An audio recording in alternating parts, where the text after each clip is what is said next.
75 से 80% भी ऑक्सीजन आ गई है। जिनके फेफड़े कमजोर है, जिनका नर्वस सिस्टम कमजोर, जिनकी इम्यूनिटी कमजोर है, जिनका बीपी शुगर कंट्रोल नहीं हो रहा है, उन सब पेशेंट को मैं ले लेने के लिए तैयार हूं। पूरी प्रामाणिकता और वैज्ञानिकता के साथ आपके चैनल पर मैं पूरे खुले तौर पर ये चुनौती को स्वीकार करता हूं। लेकिन क्या ये आपको ओवर कॉन्फिडेंस है बाबा? 10% रोग यदि एलोपैथी ने ठीक किया, सवाल ये खड़ा होगा, लोग योग, आयुर्वेद, प्राकृतिक तौर तरीकों से ठीक हुए हैं। खुद हमारे एम्स के डॉक्टर गुलेरिया जी भी कह रहे हैं कि 90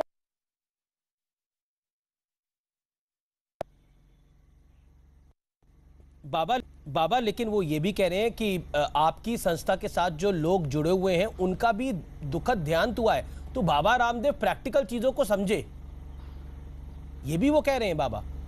और क्या ये आपको ओवर कॉन्फिडेंस नहीं है, ये सवाल खड़ा होगा? तो देखो, मैंने माना मतलब मैं तर्क, तथ्य, युक्ति, प्रमाण, साइंटिफिक एविडेंस के साथ रोगी ठीक करूं, सब रिसर्च करके, और योग research based, innovation, evidence based योग आयुर्वेद की बात करूं, तो ये अप्रामाणिक कैसे? जहां तक किसी एक व्यक्ति की मौत की बात करते हैं, माना कि किसी भी की भी मौत बहुत दुखद होती है। अब डबल वैक्सीनेशन के बाद क्या डॉक्टर्स की मौत नहीं हुई? एक व्यक्ति की मौत को क्यों मुद्दा बनाते हो? मैं तो मुद्दा नहीं बना रहा, मैं तो ये कह रहा हूं डबल वैक्सीनेशन के साथ योग आयुर्वेद की डबल डोज ले लो, ऐसा सुरक्षा कवच तैयार कर लो कि आप कोरोना से ना हारें, कोरोना को हरा पाएं। तो वैक्सीनेशन की डबल डोज के साथ योग आयुर्वेद की डबल डोज में दिक्कत क्या अमिश भाई? और आपने भी तो इस जंग को जीता है, क्या आपने योग नहीं किया? और क्या हमारे मीडिया के वो भाई हारे नहीं? वो हमारे वो प्रखर राष्ट्रवादी पत्रकार क्या आज हमारे बीच में नहीं है? उसका कारण कहीं कुछ दिक्कत तो नहीं हुई है? आपसे ही पूछता हूं, आपने क्या किया था अमिश भाई? नहीं, मैं तो मानता हूं कि जब मुझे कोविड हुआ था तो मैंने योगा को करा था और ब्रीदिंग एक्सरसाइजेस करी थी। मेरे तो गले में भी दिक्कत हुई थी, आपको पता है बाबा, 1 साल पहले। उसके बाद भी मैंने ब्रीदिंग एक्सरसाइजेस करी थी, मैंने दवाई भी ली थी, मैंने एलोपैथी दवाई भी ली थी जिसका मैं सम्मान करता हूं, लेकिन मैंने योगा भी करी थी, इसमें कोई दो राय नहीं है। सांच को आंच नहीं है, जो सत्य है वो मैं हर मंच पे खड़ा होकर बोल सकता हूं। लेकिन मैं ये भी कहता हूं कि डॉक्टर्स का भी बड़ा योगदान है इस लड़ाई के अंदर, जिन्होंने अपनी जान को गंवा दिया है। लेकिन मैं मान रहा हूं, मैं उसको सम्मान देता हूं जी, और मैं ये कहता हूं कि ये मिलकर के लड़ाई लड़ो। हमारे तो ऋग्वेद का संदेश है संगच्छध्वम संवदध्वम, लेकिन और ये आईएमए पूरे मेडिकल साइंस का रिप्रेजेंटेशन नहीं करता है। ये तो अंग्रेजों के समय का बनाया हुआ एक एनजीओ है, ये कोई बहुत बड़ी लीगल ऑर्गेनाइजेशन नहीं है। ये तो साबुन, टूथपेस्ट, आप आईएमए का जाकर के पूरा इतिहास खंगा लो। ये क्या, ये पेंट को, बल्ब को, ये साबुन को, टूथपेस्ट को ये प्रमाणित करने वाली संस्था कहां से आ गई भैया?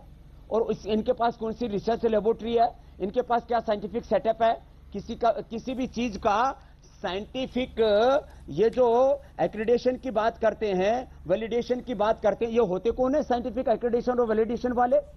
इन लोगों को अपनी मर्यादा में रहना चाहिए और सबको मिलजुल करके काम करना चाहिए। मैं तो इसी विचार का हूं।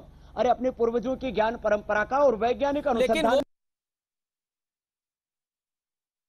बाबा हमारे जो आईएमए के अध्यक्ष हैं, 1000 ये करोड़ तो ओझापंथी करते हैं एलोपैथी के नाम पर। वो कह रहे जब तक आप वीडियो पे माफी नहीं मांगेंगे 1000 करोड़ की मानहानि रहेगी जारी।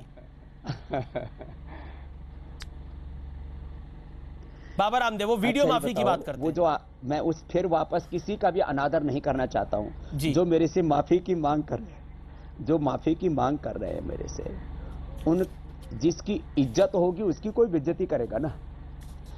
स्वामी रामदेव की इज्जत, स्वामी रामदेव की प्रतिष्ठा, स्वामी रामदेव का योगदान क्या है, ये मुझे कहने की आवश्यकता नहीं है। मैंने इनकी क्या हानि कर दी भैया? मान हानि का मुकदमा तो मुझे करना चाहिए। और जहां तक आप बात कर रहे हो कंप्लेंट की, एफआईआर तो खैर हुई नहीं है कहीं, तो कंप्लेंट तो इनके खिलाफ भी सैकड़ों हो चुकी है। आपको पता होना चाहिए कि किस तरह से इनके सो कॉल्ड जो डॉक्टर हैं उनको बात करने तक की भी सभ्यता नहीं है, इसलिए मुझे उनको सो के अंदर भी बोलना पड़ा। एक संवाद आपका देखा, आपका एक संवाद देखा उन डॉक्टर साहब के साथ, जाएगा मजाक में।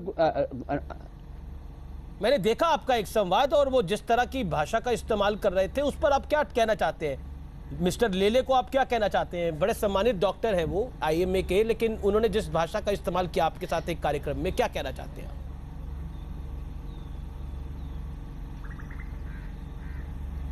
लेले जी का कोई ट्विटर अकाउंट मेरे पास तो 25 उनके मैसेज भेजे हैं, कोई उसको पढ़ लेगा तो वो तो एलोपैथी के नाम पर कलंक है बेचारे। दूसरी बात, इनके जो अध्यक्ष हैं वो कहते हैं कि ये अनुकूल समय है एक मजहब विशेष का संदेश घर घर तक पहुंचाने का, कि जो झाड़ फूक करके ऐसे पानी के छींटा मार करके जो एक ढोंग आडम्बर पाखंड अंधविश्वास करते हैं, तो एलोपैथी को ओझापैथी बनाने में क्यों तुले हुए हैं। और मैं वापस कह रहा हूं, इस देश के वो डॉक्टर जो सच में, चाहे वो हमारे एम्स के अंदर हैं, चाहे वो और हमारे दूसरे ऐसे बड़े बड़े सरकारी गैर सरकारी हॉस्पिटल हैं, जो प्रामाणिक डॉक्टर हैं, जो शालीन हैं, जो अपने पूर्वजों के ज्ञान परंपरा का सम्मान करते हैं, जो खुद भी योग करते हैं, मैं ऐसे करीब 90% अच्छे डॉक्टरों का सम्मान करता हूं। वो सच में मानवता के लिए एक भगवान का वरदान है। लेकिन जो एलोपैथी के नाम पर लूट खसोट करते हैं, एलोपैथी को भी बदनाम करते हैं, कि ऐसे डॉक्टरों का तो मतलब मुझे तो लगता है आईएमए वालों को खुद ही इनिशिएटिव लेकर के, जो इनके अध्यक्ष हैं और जिनके सो कॉल्ड जो इनके महामंत्री आदि हैं, इनको तो बर्खास्त करके किसी योग्य व्यक्ति को अपने इस एनजीओ का अध्यक्ष बनाना